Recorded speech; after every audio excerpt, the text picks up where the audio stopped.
La sécurité routière, le rôle des parents.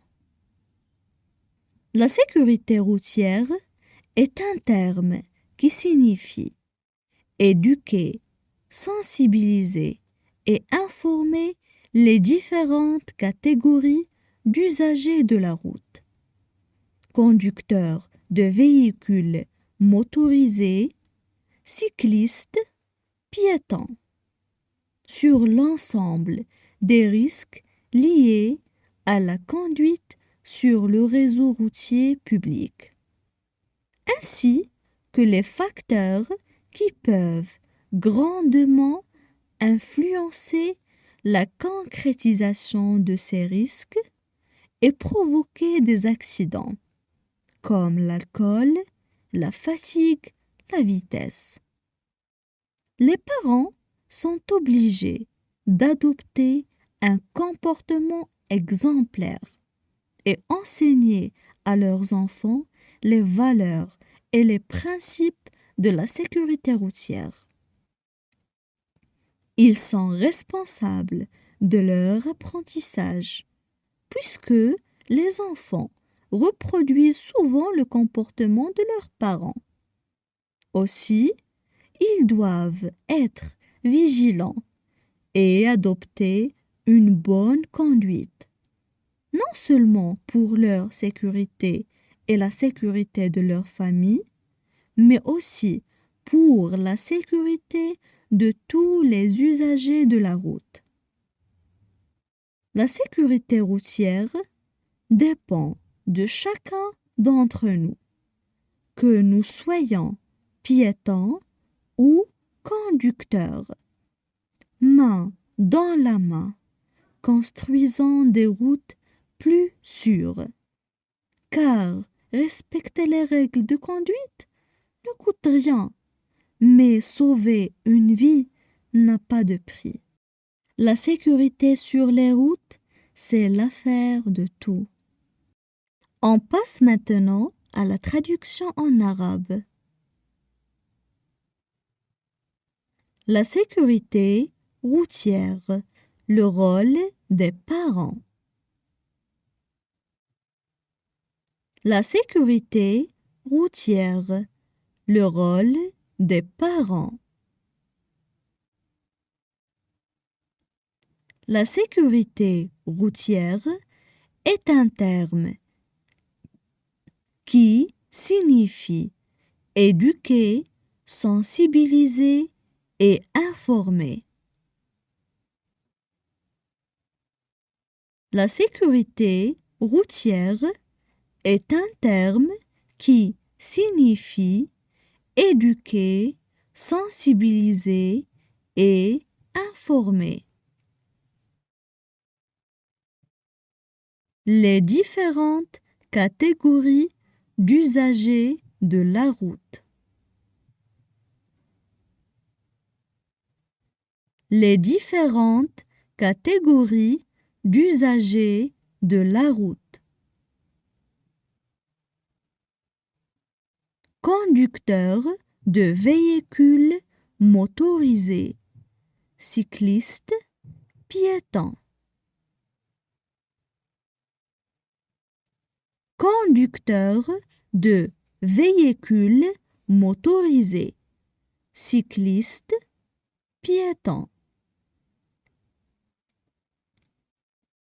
Sur l'ensemble des risques liés à la conduite sur le réseau routier public.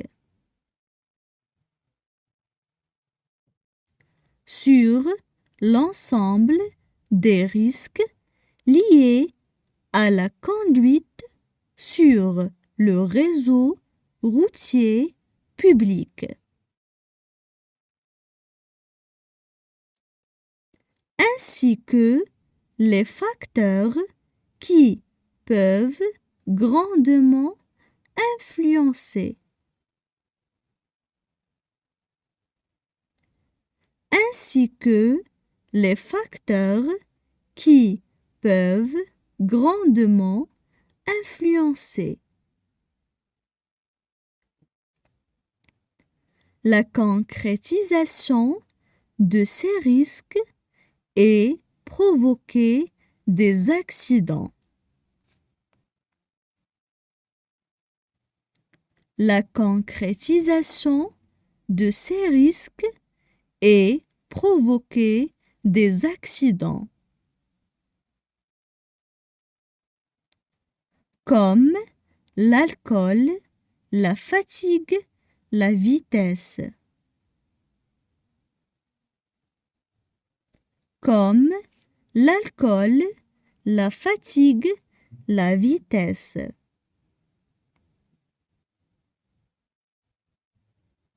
Les parents sont obligés d'adopter un comportement exemplaire. Les parents sont obligés d'adopter un comportement exemplaire et enseigner à leurs enfants les valeurs. Et enseigner à leurs enfants les valeurs. Et les principes de la sécurité routière. Et les principes de la sécurité routière. Ils sont responsables de leur apprentissage. Ils sont responsables de leur apprentissage. Puisque les enfants reproduisent souvent le comportement de leurs parents. Puisque les enfants reproduisent souvent le comportement de leurs parents. Ils doivent aussi être vigilants et adopter une bonne conduite. Ils doivent aussi être vigilants et adopter une bonne conduite.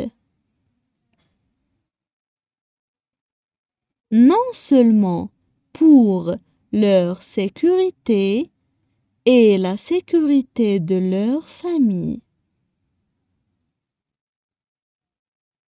Non seulement pour leur sécurité et la sécurité de leur famille,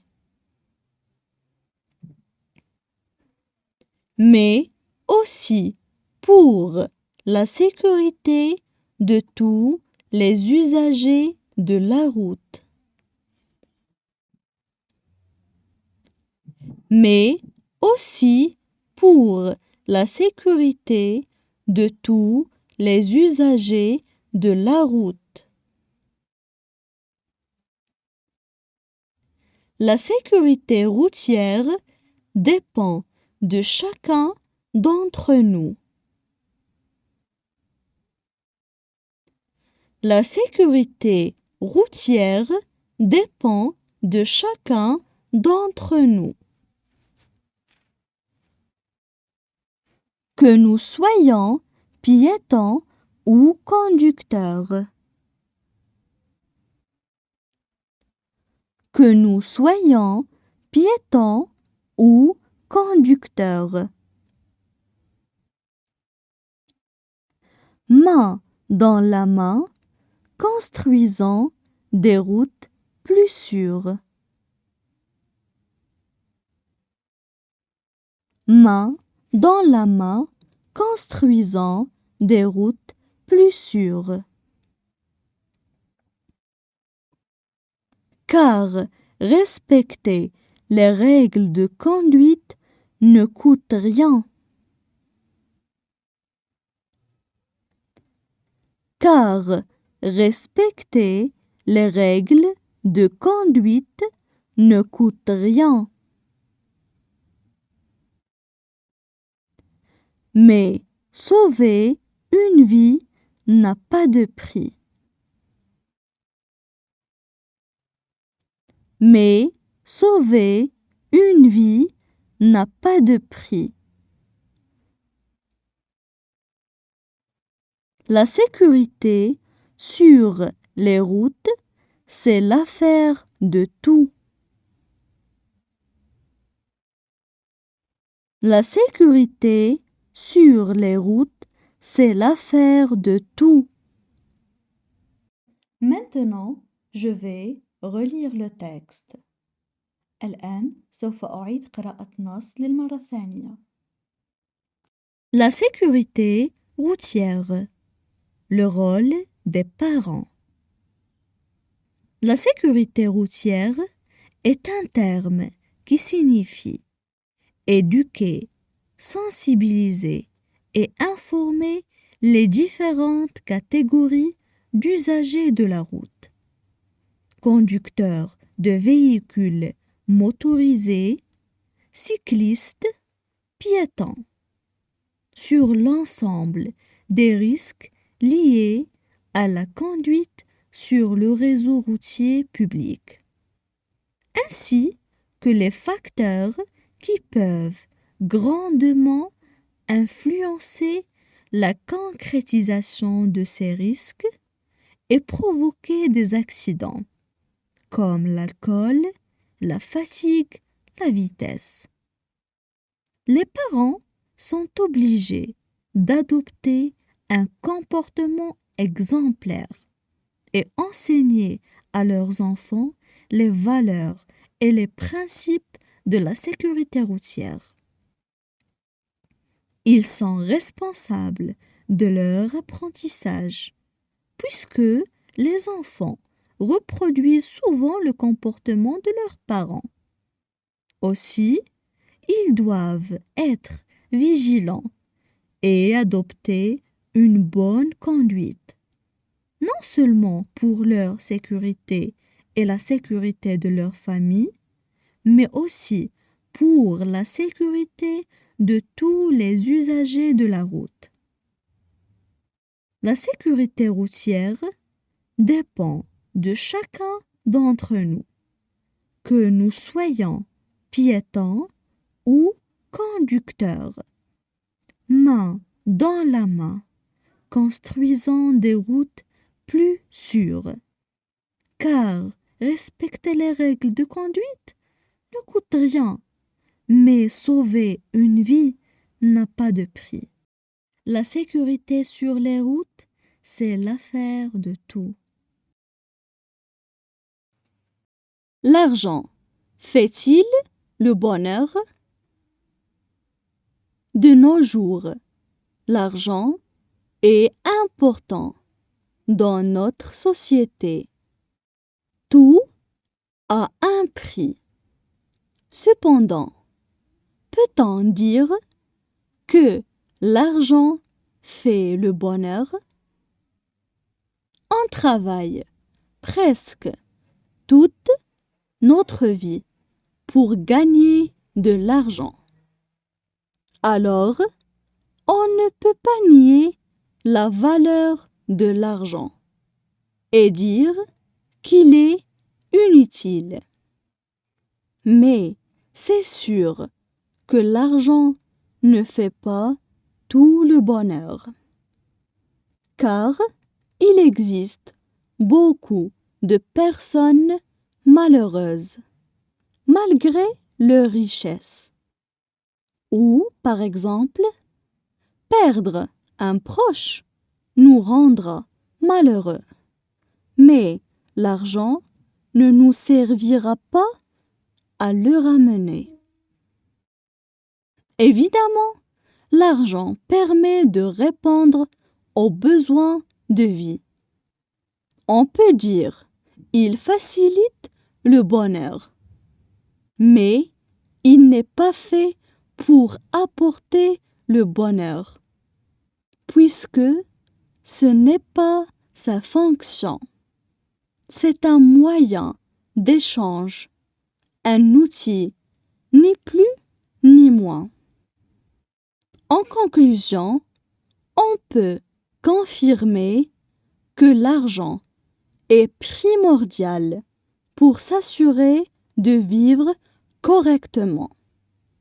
Mais il ne doit pas prendre une place plus importante que la famille, les amis et surtout les mœurs, car l'argent, au final, c'est juste matériel. On passe maintenant à la traduction en arabe. L'argent fait-il le bonheur?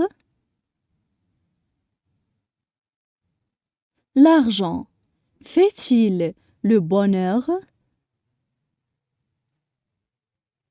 De nos jours, l'argent est important dans notre société. De nos jours, l'argent est important dans notre société.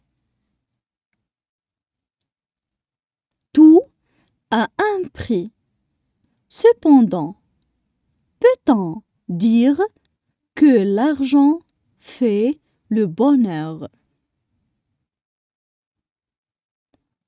Tout a un prix.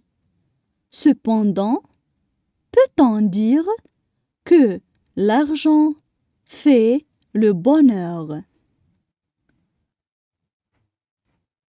On travaille presque toute notre vie pour gagner de l'argent. On travaille presque toute notre vie pour gagner de l'argent.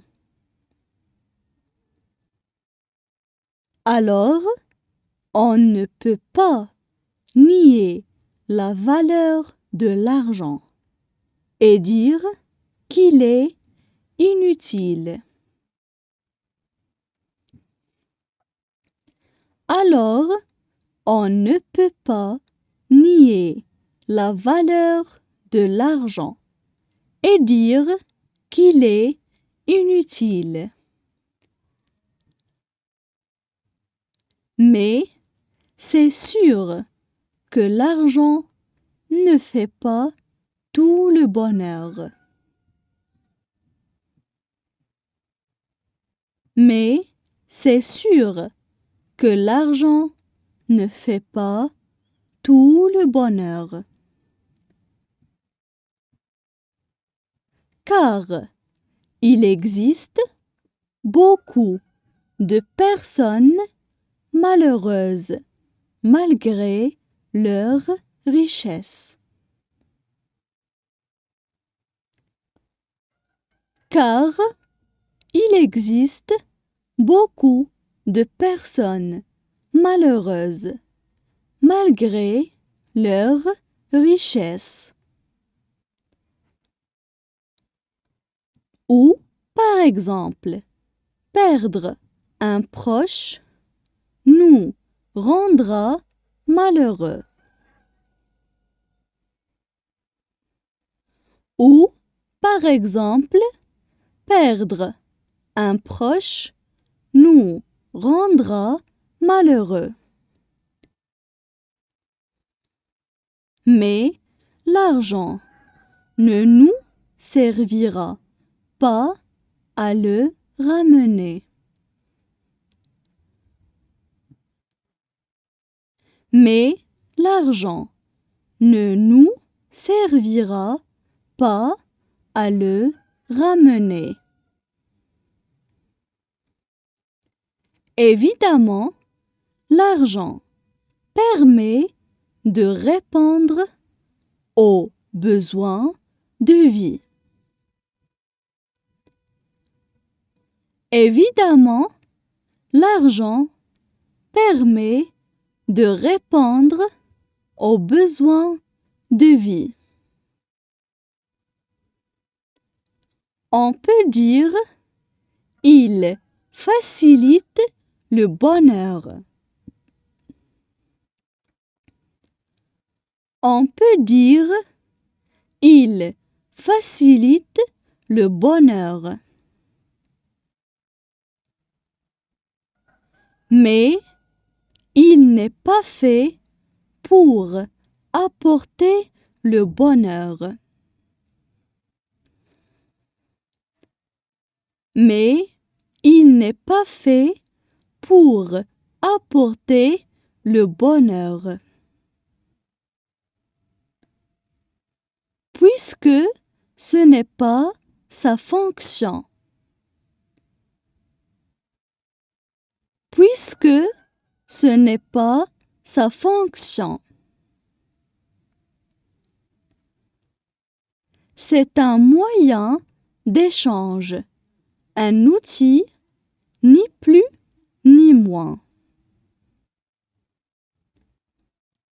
C'est un moyen d'échange, un outil, ni plus ni moins. En conclusion, on peut confirmer que l'argent est primordial.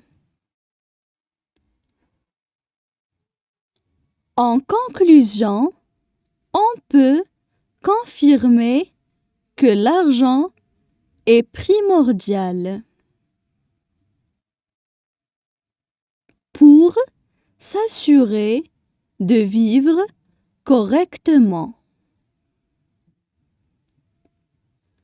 Pour s'assurer de vivre correctement. Mais il ne doit pas prendre une place plus importante que la famille. Mais il ne doit pas prendre une place plus importante que la famille. Les amis et surtout les mœurs, car l'argent, au final, c'est juste matériel. Les amis et surtout les mœurs, car l'argent, au final, c'est juste matériel. Maintenant, je vais relire le texte. الآن سوف أعيد قراءة نص للمرة الثانية. L'argent fait-il le bonheur?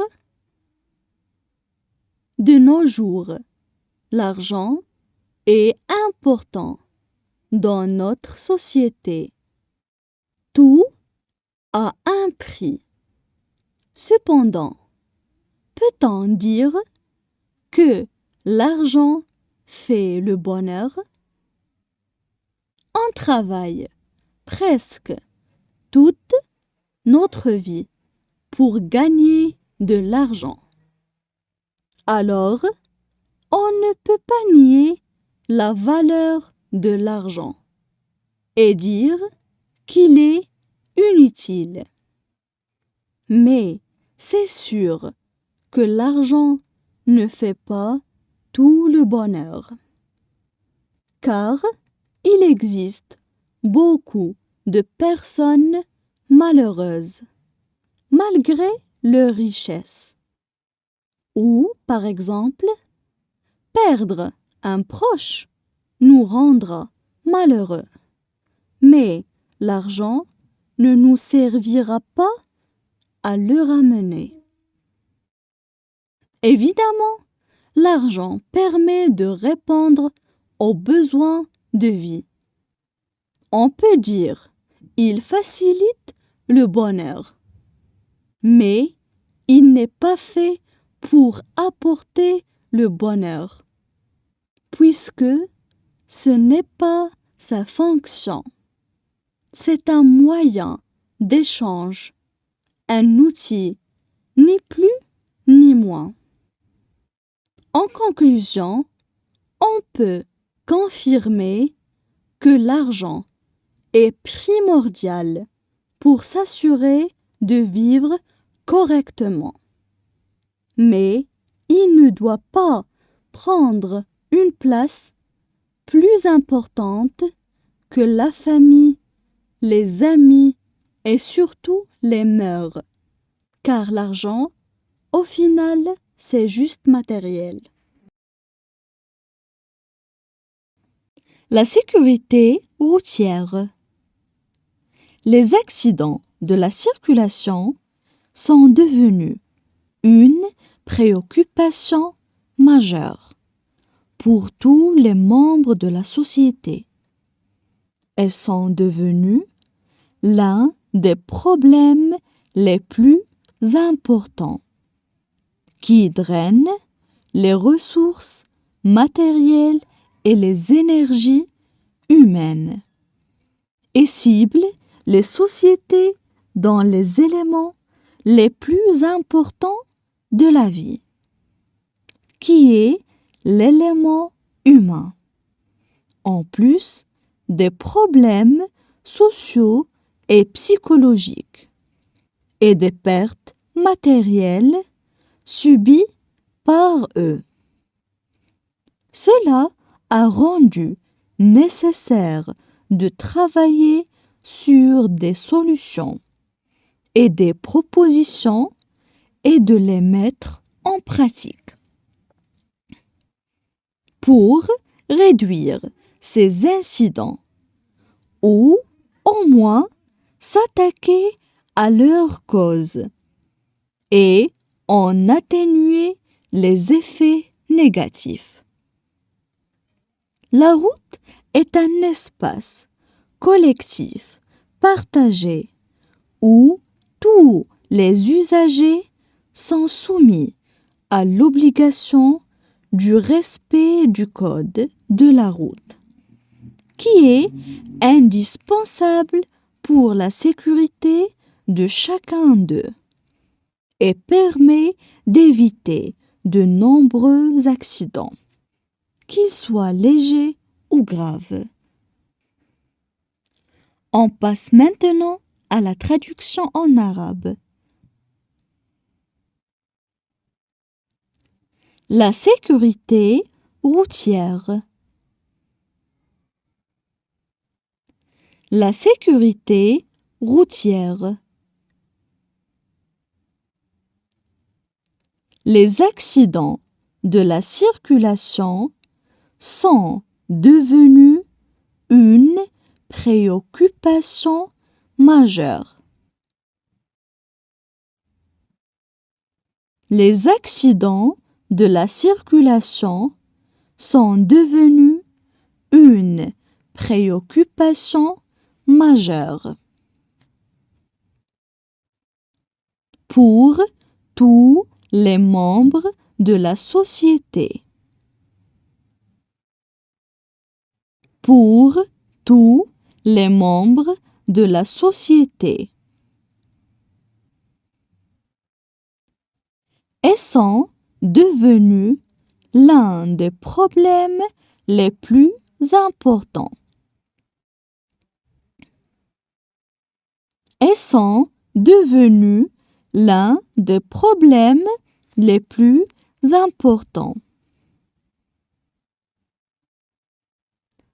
qui drainent les ressources matérielles et les énergies humaines, qui drainent les ressources matérielles et les énergies humaines et ciblent les sociétés dans les éléments les plus importants de la vie et ciblent les sociétés dans les éléments les plus importants de la vie qui est l'élément humain, en plus des problèmes sociaux. Qui est l'élément humain, en plus des problèmes sociaux. Et psychologique et des pertes matérielles subies par eux. Et psychologique et des pertes matérielles subies par eux. Cela a rendu nécessaire de travailler sur des solutions. Cela a rendu nécessaire de travailler sur des solutions et des propositions et de les mettre en pratique pour réduire ces incidents et des propositions et de les mettre en pratique pour réduire ces incidents.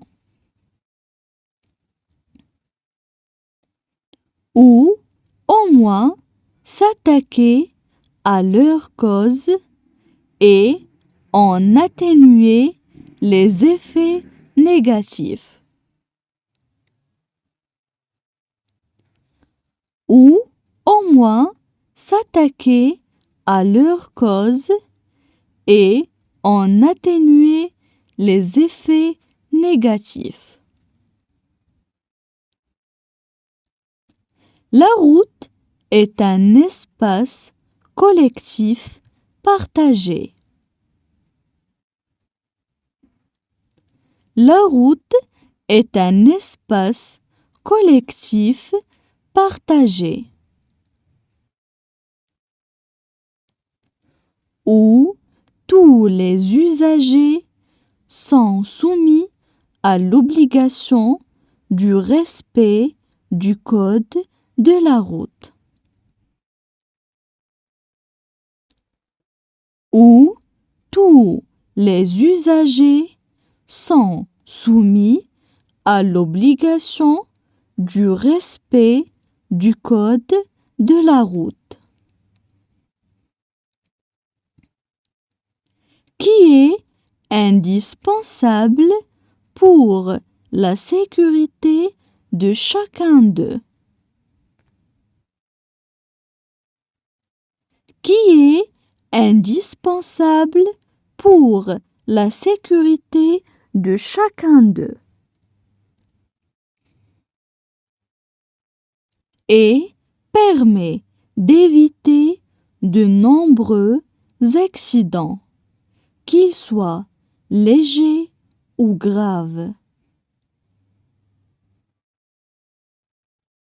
Et permet d'éviter de nombreux accidents, qu'ils soient légers ou graves. Maintenant, je vais relire le texte. الآن سوف أعيد قراءة نص للمرة الثانية. La sécurité routière. Les accidents de la circulation sont devenus une préoccupation majeure pour tous les membres de la société. Elles sont devenues l'un des problèmes les plus importants qui drainent les ressources matérielles et les énergies humaines et ciblent les sociétés dans les éléments les plus importants de la vie, qui est l'élément humain, en plus des problèmes sociaux et psychologiques et des pertes matérielles subies par eux. Cela a rendu nécessaire de travailler sur des solutions et des propositions et de les mettre en pratique. Pour réduire ces incidents ou au moins s'attaquer à leur cause et en atténuer les effets négatifs. La route est un espace collectif, partagé, où tous les usagers sont soumis à l'obligation du respect du code de la route, qui est indispensable pour la sécurité de chacun d'eux et permet d'éviter de nombreux accidents, qu'ils soient légers ou graves.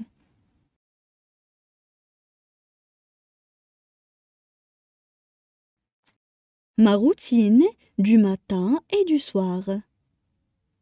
Je m'appelle Adam. Chaque matin, je me réveille à 7 heures.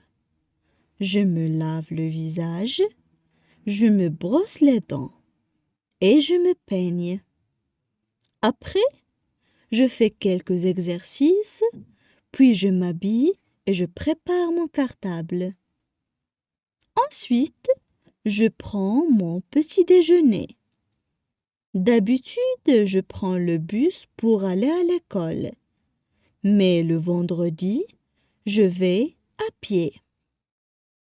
À 8 heures, j'arrive à l'école et je commence mon premier cours. J'aime beaucoup le français, la géographie et l'histoire. Vers midi, je rentre chez moi. Je prends le déjeuner et je me repose. Après, je vais au parc où je rencontre mes amis. Le soir, j'ai l'habitude de regarder la télévision et de discuter avec ma famille. Puis je fais mes devoirs, je lis un livre, je prends une douche pour me coucher tôt. Parce que le lendemain, j'ai une autre journée très chargée. On passe maintenant à la traduction en arabe. Ma routine du matin et du soir. Ma routine du matin et du soir. Je m'appelle Adam. Chaque matin, je me réveille à 7 heures. Je m'appelle Adam. Chaque matin, je me réveille à 7 heures. Je me lave le visage. Je me brosse les dents et je me peigne. Je me lave le visage, je me brosse les dents et je me peigne. Après, je fais quelques exercices. Après, je fais quelques exercices. Puis, je m'habille et je prépare mon cartable. Ensuite, je prends mon petit déjeuner. Ensuite, je prends mon petit déjeuner. D'habitude, je prends le bus pour aller à l'école. D'habitude, je prends le bus pour aller à l'école. Mais le vendredi, je vais à pied. Mais le vendredi, je vais à pied. À 8 heures, j'arrive à l'école et je commence mon premier cours. À 8 heures, j'arrive à l'école et je commence mon premier cours. J'aime beaucoup le français, la géographie et l'histoire. J'aime beaucoup le français, la géographie et l'histoire. Vers midi, je rentre chez moi. Je prends le déjeuner et je me repose. Vers midi, je rentre chez moi. Je prends le déjeuner et je me repose. Après, je vais au parc où je rencontre mes amis. Après, je vais au parc où je rencontre mes amis. Le soir, j'ai l'habitude de regarder la télévision et de discuter avec ma famille. Le soir, j'ai l'habitude de regarder la télévision et de discuter avec ma famille. Puis, je fais mes devoirs. Je lis un livre. Je prends une douche. Puis, je fais mes devoirs. Je lis un livre. Je prends une douche. Pour me coucher tôt, parce que le lendemain, j'ai une autre journée très chargée. Pour me coucher tôt, parce que le lendemain, j'ai une autre journée très chargée. Maintenant, je vais relire le texte. الآن سوف أعيد قراءة نص للمرة الثانية. Ma routine du matin et du soir. Je m'appelle Adam. Chaque matin, je me réveille à 7 heures. Je me lave le visage, je me brosse les dents et je me peigne. Après, je fais quelques exercices, puis je m'habille et je prépare mon cartable. Ensuite, je prends mon petit déjeuner. D'habitude, je prends le bus pour aller à l'école. Mais le vendredi, je vais à pied. À 8 heures, j'arrive à l'école et je commence mon premier cours. J'aime beaucoup le français, la géographie et l'histoire. Vers midi, je rentre chez moi. Je prends le déjeuner et je me repose. Après, je vais au parc où je rencontre mes amis. Le soir, j'ai l'habitude de regarder la télévision et de discuter avec ma famille. Puis je fais mes devoirs, je lis un livre, je prends une douche pour me coucher tôt. Parce que le lendemain, j'ai une autre journée très chargée. Conte de sagesse. Il était une fois une femme qui s'installa dans une grotte dans la montagne pour recevoir l'enseignement d'un gourou. Elle voulait, disait-elle, apprendre tout ce qu'il y avait à savoir. Le gourou lui procura des piles de livres et la laissa étudier seule. Tous les matins, il revenait à la grotte pour évaluer ses progrès. Et tous les matins, il lui posait la même question. As-tu appris tout ce qu'il y a à savoir? Et chaque fois, la femme lui donnait la même réponse. Non, pas encore. Ce scénario se poursuivit pendant plusieurs mois. Et puisque la réponse était toujours la même, le gourou finit par avouer. Maintenant, tu sais tout ce que tu as besoin de savoir. Comment cela? Demanda la femme. Tu as appris que tu ne sauras jamais tout ce qu'il y a à savoir.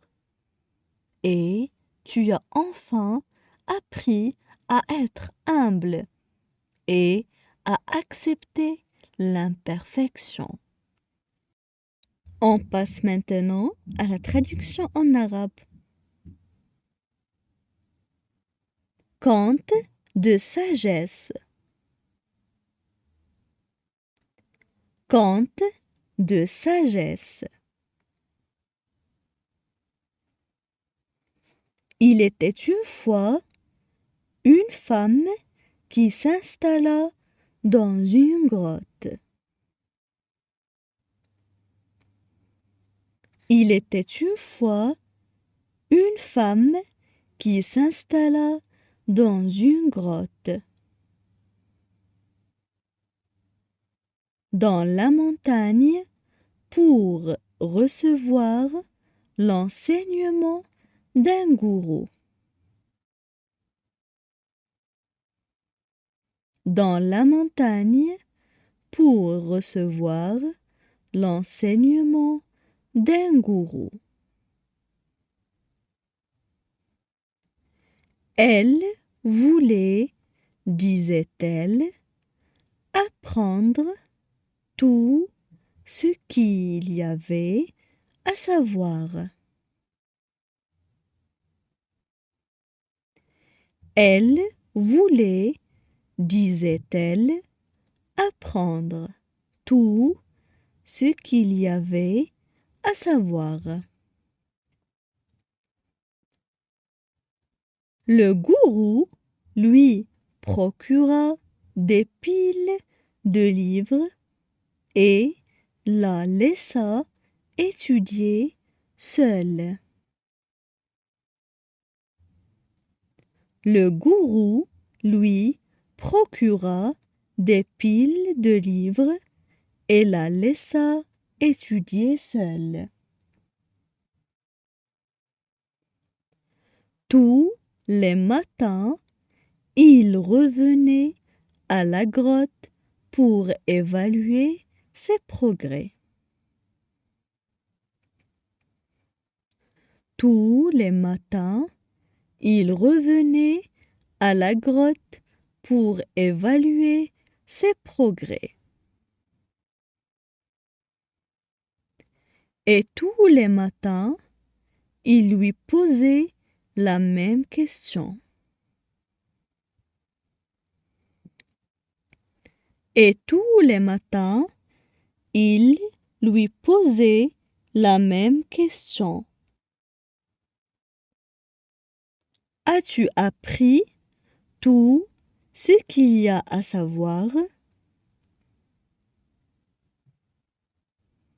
As-tu appris tout ce qu'il y a à savoir? Et chaque fois, la femme lui donnait la même réponse. Et chaque fois, la femme lui donnait la même réponse. Non, pas encore.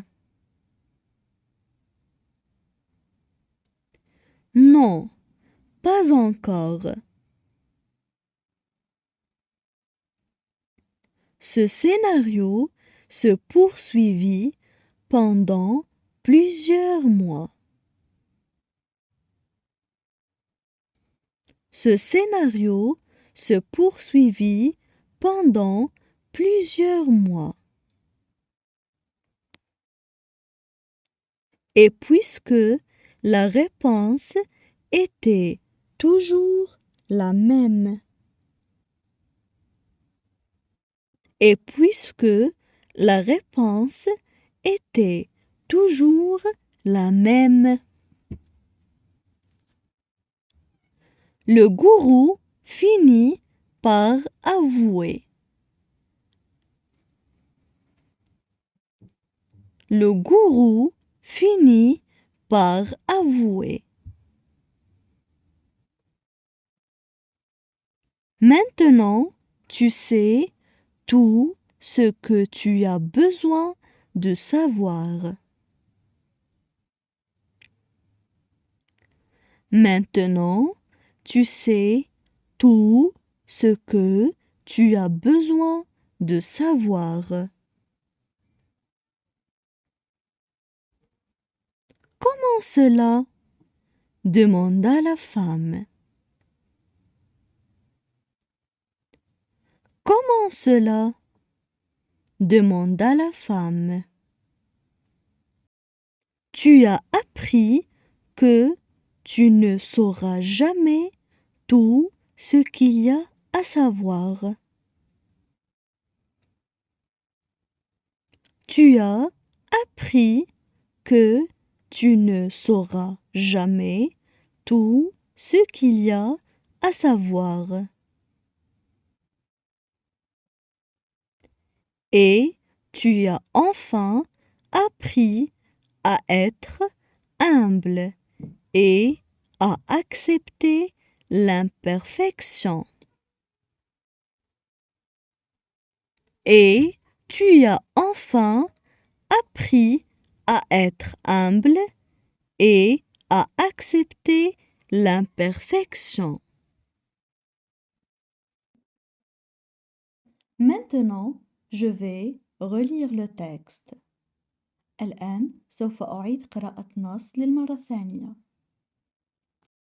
Conte de sagesse. Il était une fois une femme qui s'installa dans une grotte dans la montagne pour recevoir l'enseignement d'un gourou. Elle voulait, disait-elle, apprendre tout ce qu'il y avait à savoir. Le gourou lui procura des piles de livres et la laissa étudier seule. Tous les matins, il revenait à la grotte pour évaluer ses progrès. Et tous les matins, il lui posait la même question. As-tu appris tout ce qu'il y a à savoir? Et chaque fois, la femme lui donnait la même réponse. Non, pas encore. Ce scénario se poursuivit pendant plusieurs mois. Et puisque la réponse était toujours la même, le gourou finit par avouer. Maintenant, tu sais tout ce que tu as besoin de savoir. Comment cela? Demanda la femme. Tu as appris que tu ne sauras jamais tout ce qu'il y a à savoir. Et tu as enfin appris à être humble et à accepter l'imperfection.